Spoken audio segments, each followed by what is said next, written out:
Good morning. Once again, this is Heather Davis with Blossoming Light. I have my dogs in here again with me this morning, so please ignore any little pitter-patter of feet that you might hear or any other little noises. They tend to freak out if they aren't next to me while I'm doing these recordings, and they make a lot more noise than I really want in the background, so please bear with me.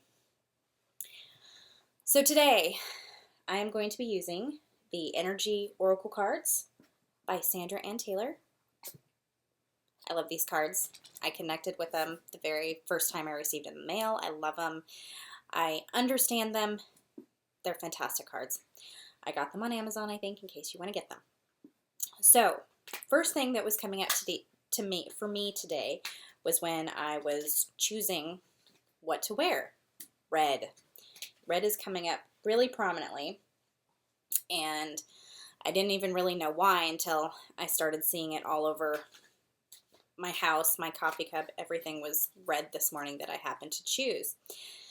So in asking why, my guides told me it's all about our root chakra, clearing out of the past, clearing out a lot of our earthly ties that really prevent us from connecting and getting in touch with our gifts, getting in touch with our intuitive side, getting in touch with our creativity.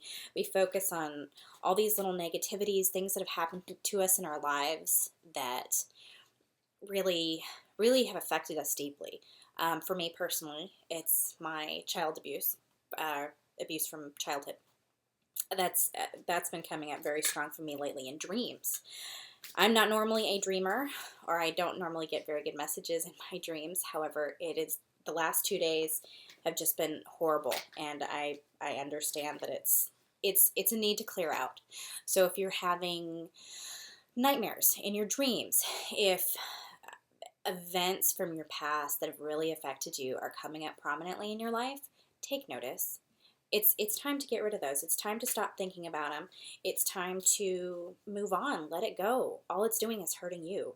I know I've used this quote a dozen times before in my readings, and that is, you can't drink poison and expect the other person to die from it. Just don't drink the poison. You're going to hurt yourself more than you're going to hurt the other person. Okay, so I'm going to get to shuffling. I already had one card jump out. And let's see what else jumps out. The first card I received, Healer of the Ages. This is a very strong message to connect with your healing abilities. We're all healers in one form or another. We all have different gifts. What are your gifts? How are you a healer? Okay, strong message. In order to become the healer that you are, you also need to heal yourself. Ties in perfectly with the red, the root chakra, clearing out of the past, getting rid of all of those emotional ties from our background. Next card, adjacent possibilities. This is huge, huge, huge. We are going into a power week. That's another representation for the red that I'm wearing today.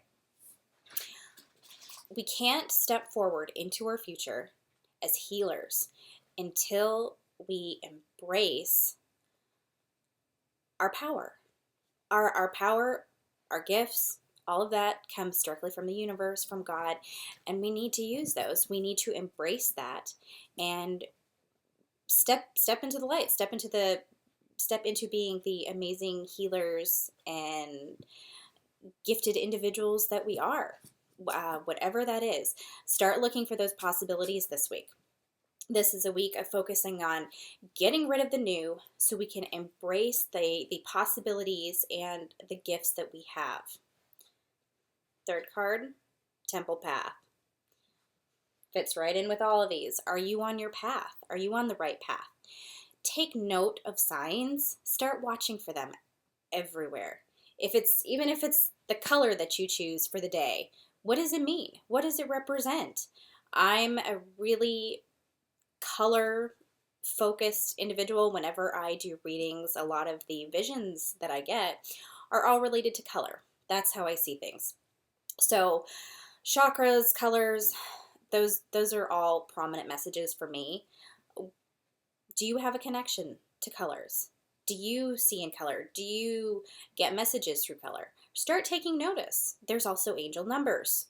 What are your guides trying to tell you by showing you repeated numbers, 111 or 666? I know everyone thinks that's a evil number. It's not. It's just you're focusing too much on material possessions, earthly focus, things like that. It's not a bad number. It's just a message. Look for signs. Look for signs outside. Look for signs in what people are telling you. Look for synchronicities. That's an interesting word. Synchronicities are things that tend to happen. You think by accident, it's not. Everything is synchronized for perfect and divine timing. So what are you being told? Start looking to see if you're on the right path. Start looking for signs. Start looking for the opportunities that are being made to you this week. Let's see. What other messages am I receiving? Find the joy in things. You know you're on the right path if you feel joy. Whatever you're doing, I tend to get incredibly excited and just absolutely filled with joy whenever I'm creating spells or herbs or healing potions or things like that for clients. I get excited to the point that I can't eat. I can't drink. I just get so excited and filled with these wonderful, wonderful feelings. That's how I know I'm on the right path. When I do readings for people, I start shaking because I'm so in tuned and so happy to be helping people in any way that I can. So find something that pulls you in through the feelings of joy. Actually, this is something that's been coming up very prominently this week in several readings that I've done, is listen to your feelings, listen to your heart, listen to your guidance. And a lot of us who are just awakening, when we awaken, we're like, how do we listen? How do we listen to these messages that we're getting? I can't differentiate. It sounds like just thoughts in my head, whatever. It's what's in your heart. Go with your feelings. I'm going to do one more shuffle from another deck, one of my other favorite decks, Earth Magic by Stephen D. Farmer.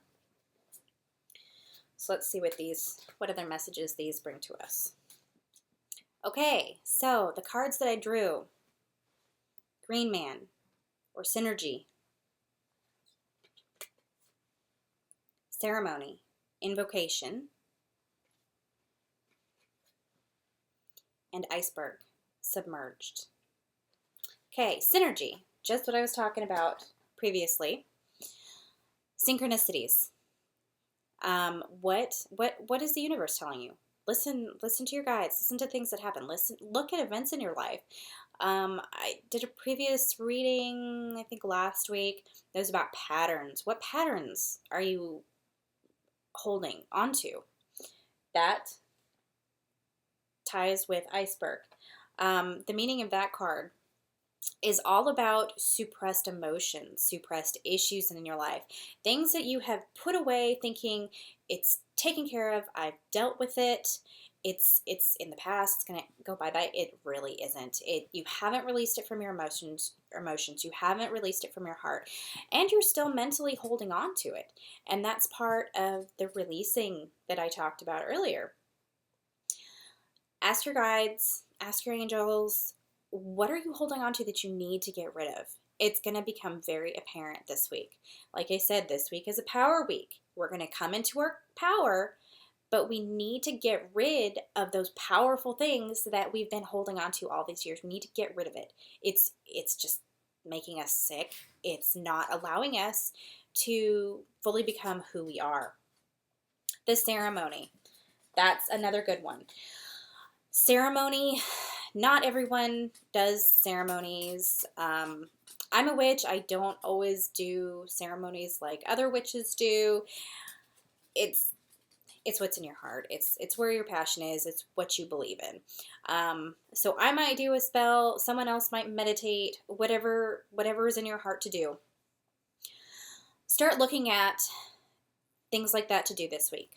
We are coming up on a new moon, which is a perfect time for any kind of ceremonies. If you're a witch or not, the new moon is all about bringing in the good.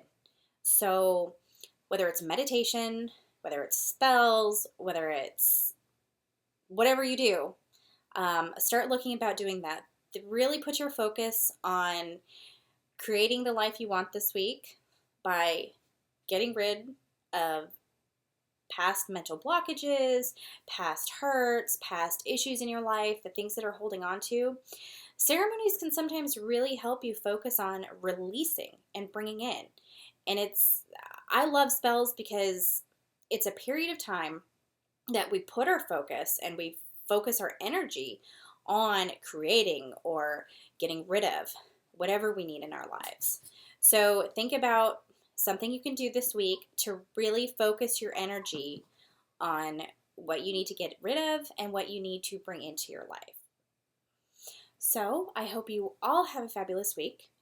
Remember, big week, lots of powerful events going on. We have the new moon on Tuesday, I believe, the 20th, and Mercury retrograde starting the very next day. So a lot of things that we can do this week to really get rid of the past, bring in the good stuff that we need going on in our lives. Mercury retrograde information. I do have a 2015 winter Mercury retrograde guide on my website for download, www.blossominglight.com. I also have some great chakra meditations. I only have 3. I'm working on the others, so be patient, but you can download the root chakra, sacral chakra, and solar plexus chakra right now. They're excellent guided meditations. Very relaxing. I've had many people love them. And stay tuned for my daily readings and what is going to come and what's going to bring and how we can really take advantage of this Mercury retrograde. Okay, I hope you have a wonderful week. Take care. Bye.